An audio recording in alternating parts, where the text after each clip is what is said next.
Hi everyone, my name is Haley, Hi everyone, my name is Chosen. And I'm Amy.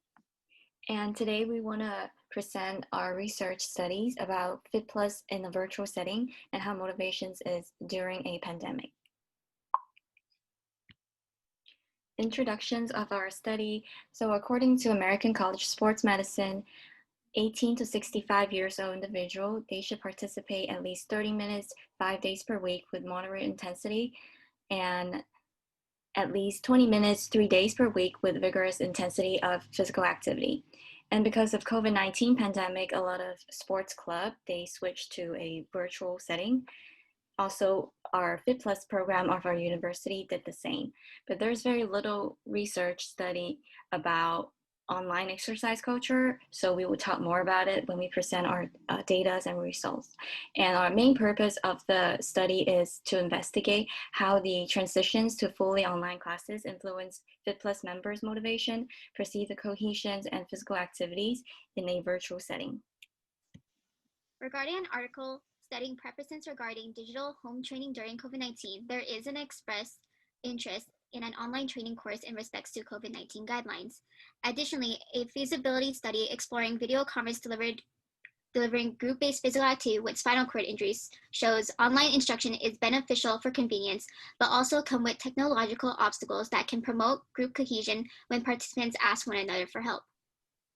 And based on some other studies that we found, group dynamic is actually beneficial to individual motivations, physical activity level, and especially when the partner is used to be a part of the participants' community or highly present in the performance. According to the previous research, the article intrinsic and intrinsic motive support the regular physical activity maintenance article talk about the motivation can support each individual participating in physical activity and promote to maintain their physical activity habitually. It doesn't matter either intrinsic or intrinsic motivation.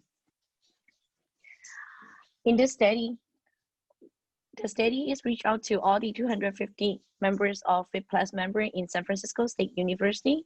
Out of the 250 members, only 49 active members attempt the survey. Among 49 active members, only 32 members complete the entire survey. So member of Fit Plus program, including the middle-aged staff and faculty from San Francisco State University. The study is conducted fully online through the surveys, and then there are 29 questionnaires involving. Participants were recruited through the email communication and share general information of the study and procedure. Participants had the option to voluntarily complete the online survey at their own pace with a link provided within the email. In this study, there are 3 subtopics we're going to focus.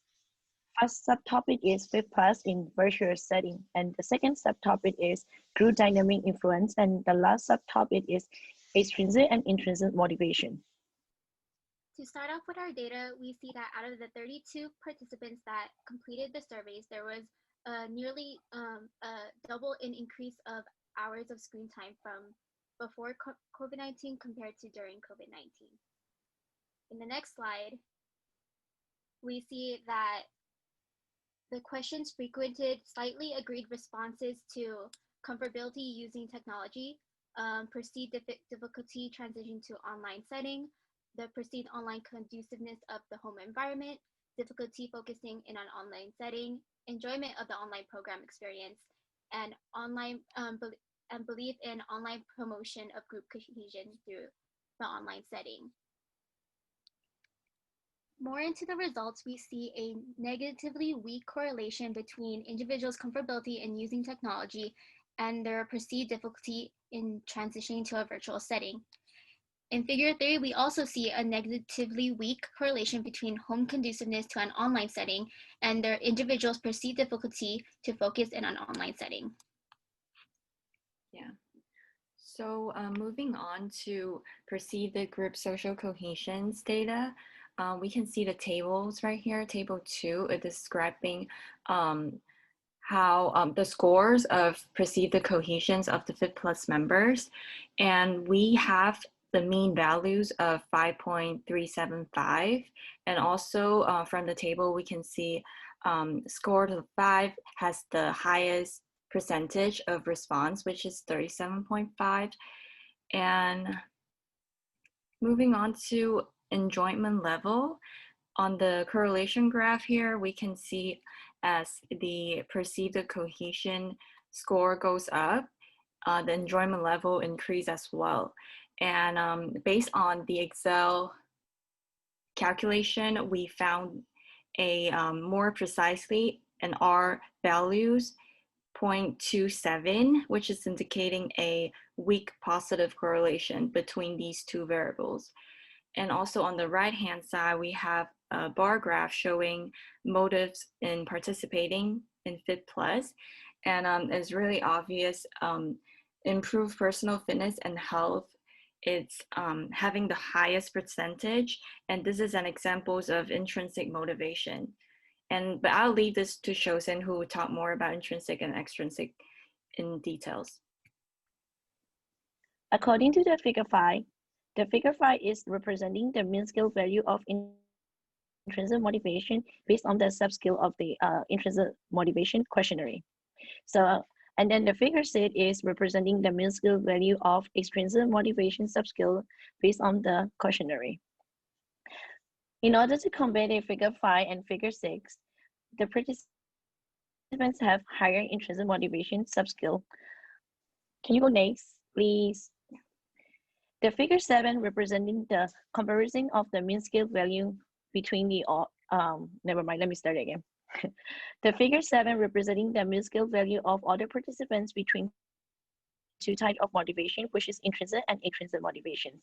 According to this figure, all the participants has the higher intrinsic motivations in order to participate in physical activity. Yeah, you can go next. According to our data analysis on the motivations, the table 7 represents the correlations between enjoyment per city group, social cohesion, and intrinsic motivations. The correlations coefficients value negative 0.11, representing that there has no correlations between the intrinsic motivations and enjoyment levels. Moreover, the correlations coefficients value negative 0.08 also represented there has no correlations between the intrinsic motivations and per city social team cohesions. According to the table A is representing the correlations between enjoyment per city group social cohesion and extrinsic motivations, and the correlations coefficients value 0.21 represented that has weakly correlated between extrinsic motivations and enjoyment levels. So, however, the correlated coefficients value 0.34 also represented that has weakly correlations between the perceived group social cohesion and intrinsic motivations. According to the results, participants of the Fit Plus program are not strongly affected or feel strongly toward an online physical activity program. The weak negative correlation suggests that there is a slight trend of participants with higher confidence levels having an easier online transition, but does not necessarily take into account other factors that can impact an online transition. Participants do, however, express they prefer the traditional face-to-face class setting. More research is recommended to explore specifically into how the online transition affects participation and motivation. Moreover, participants of the Fit Plus, they are satisfied with the group cohesion dynamic in the program, and this high perceptions of cohesions is actually improved individuals' enjoyment level. According to our research, participants are engaging in physical activity intrinsically in Fit Plus virtual classes. However, only higher intrinsic motivation does not promote the levels of enjoyment and perceived social cohesion. In order to promote the levels of enjoyment and perceived social cohesion related on the intrinsic or extrinsic motivation, we need to consider more about type of physical activity and the gender. And in the future study, a larger sample size and a better developed questionnaire with more specific questions will provide more precise results and data. Thank you, everyone. Thanks, everyone. Thank you.